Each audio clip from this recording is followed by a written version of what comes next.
Story number 1.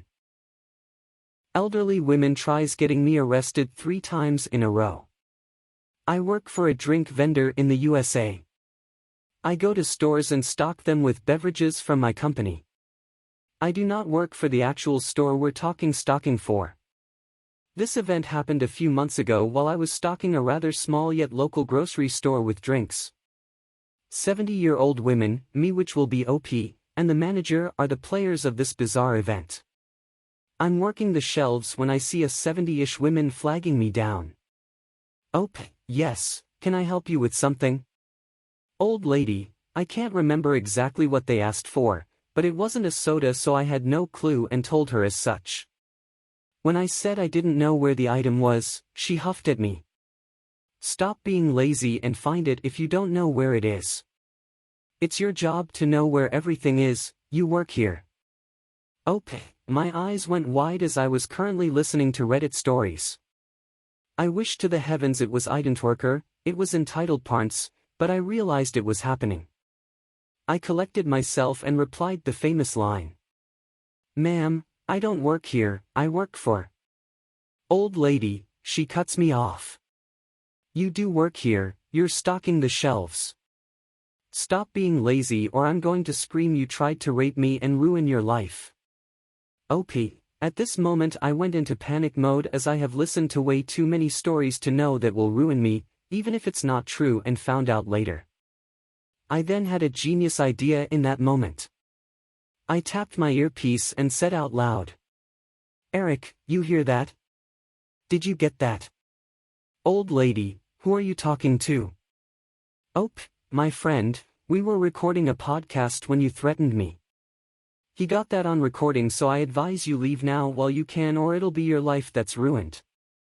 "Old lady," she huffs and leaves. I thought that was the end of it. Nope, she came back with a manger for the store. "Old lady, this is the employee that recorded me without my permission. I want him fired and the police called." "Okay, did you tell him why I recorded you?" "Old lady, it doesn't matter, you didn't have my permission." "Manager, what did you record her saying?" "Okay, lady, you want to tell him or shall I have him listen to it?" "Old lady," she sighs. "Fine, I said I'd scream rape if he didn't do his job. It worked on so many other employees, I don't see what's wrong with it. Now call the police and fire him." "Manager," she looked horrified at the old women and I started laughing. "Okay, you heard her, right?"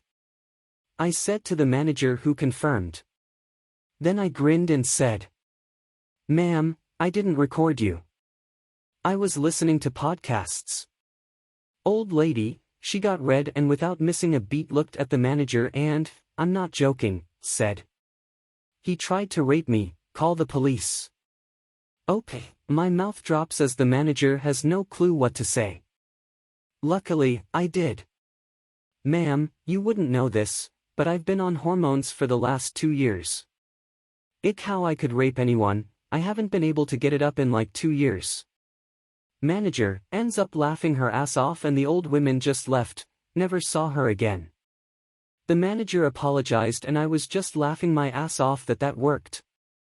If it didn't, who knows where I'd be. Probably locked up with my life ruined because I didn't know where something was. I wasn't going to post this, till I later told my friend, Eric, but not his real name of course, and he laughed for a solid 10 minutes. Hope you enjoyed. Story number 2. Just got wisdom teeth pulled. This is a while back. I just got my wisdom teeth pulled and my friend was driving me home. On the way I needed to go to the restroom, so he stopped at a Kmart, dropped me off at the entrance. I was wearing a red shirt so I did look like an employee. A couple of ladies came up to me and asked where something was.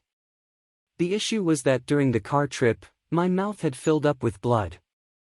I didn't want to swallow it or spit it out the window of the car, or at the entrance of the store.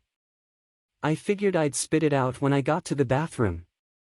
Anyways, all I could really do for the ladies was shake my head and make an mm sound. But they didn't like that at all, and got angry real fast. They got in my face. What do you mean you don't know? I still hadn't completely recovered from the anesthesia, so I don't feel too bad about what I did, but I chose to give them a big smile. With my teeth all bloody and some running down my chin. I remember how their eyes bulged out, the stunned, "Oh my God," and how they quickly walked away. Story number 3. I said I don't work here.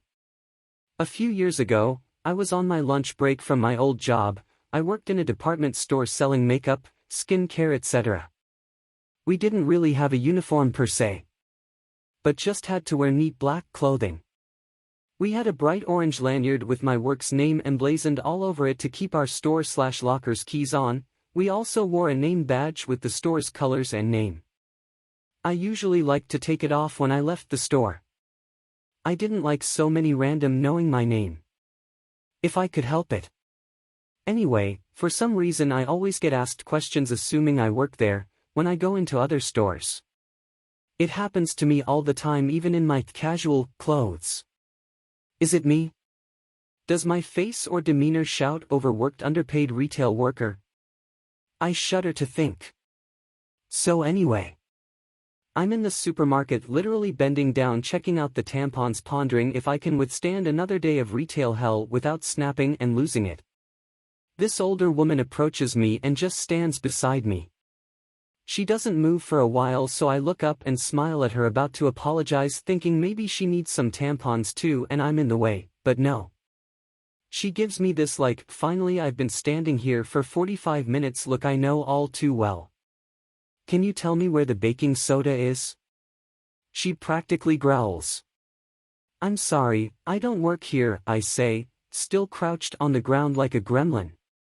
"You mean you don't work in that department?" "No," I deadpan, "I don't work here." I touch my lanyard with my work clearly written on it and she looks at me like I've grown another head. "So, you're not going to tell me where it is?" By this stage I'm actually concerned this woman is actually insane, so I stand up and tap my badge again, slowly saying the words to her like you would the dumbest kid you've ever met. "I do not work here at this store, O.K. I gesture around me, then back to the name of my work hanging around my neck, printed roughly 15 times. She glares at me thinking that she can scare or intimidate me, but she doesn't realize I have been desensitized to Karen wildness since my first retail job at 15. She scoffs, mutters something about me being extremely rude, then heads off to berate some other poor innocent soul. Funny thing is, I worked at my job for almost 7 years and frequented that supermarket so often I probably could have told her where to find the baking soda, but I hate rewarding bad behavior. And so that people are why I no longer work in retail. Story number 4. Bumper cars. Picking up a few items at what must be the worst run everything store I've ever seen, I was in the produce section, heading for the coffee. There was a man in a disability scooter surrounded by carts that had been shoved every which way. He was wearing a vet's cap with the name of a ship. It was obvious he couldn't just jump up and move them, and he was starting to get that look, you know, the one, "Let me become invisible." I made my way over and asked when the place had turned into bumper cars. I didn't take long to put them in a line out of his way. I said it looked like he was a vet. He was. I said, "Happy to have met you, sir." "Salute." He laughed, looked a lot happier. 2 aisles later, he was waiting behind a blue monstrosity. I laughed and said I needed bigger equipment for this one.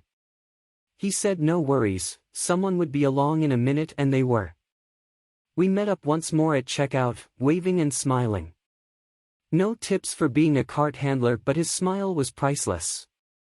That was some years ago, and I'm now in the scooter.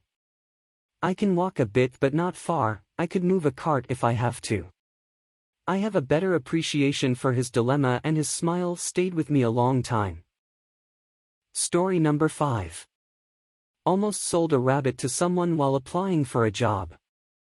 So, I'm betting on the general assumption that someone in dress clothes being mistaken for a store employee. In fact, I was actually applying for a job at this store, so I was also a guy in dress clothes, typing away at a computer console. So, double threat for being mistaken as an employee. So, I was hammering away on my application, which basically consisted of me copying my info from a random job application I carried with me to copy what I hadn't memorized, and I was making alright progress. Then someone asked, "Can I ask you a question about these rabbits?" I've had rabbits before as pets, so I didn't mind giving her some info just because she asked. So, I continued with my application and she continued to admire and talk to the rabbits. She asked me another few questions as I continued and was basically ready to adopt this pet, just from my help. As I finished applying, and started to put my things away, she asked if she could hold the rabbit she was interested in and was shocked when I told her I didn't work there. I walked up to the counter, got the attention of an employee and had them take over helping the lady. She didn't end up going for this rabbit as a pet, but she made sure to tell them I almost made a sale. I didn't get an interview, but had I got one, I had a funny story ready to tell if I did. Story number 6. Shot down Karen at Ross. As a security guard, I often have to deal with customers from stores. Normally it's to get them to leave if they are doing something the store doesn't like, but on this one day I got to tell off an impatient Karen at Ross. So, for some backstory, I was stationed as security for a shopping center, and as part of my rounds when I would first clock in, I would check in with the Ross as I was always called in to help them with stopping someone from stealing. On this particular day, the store was packed. I was talking to the loss prevention (LP) person stationed at the door, checking in to see what manager was in charge for the night and seeing how the store had been so far.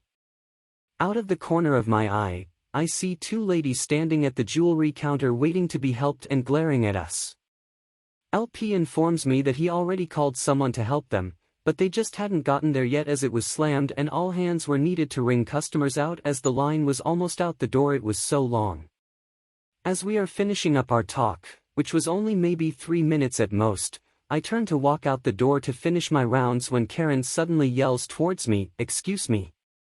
I need some help here." In a very rude tone. Not missing a beat, I turn around and look at her.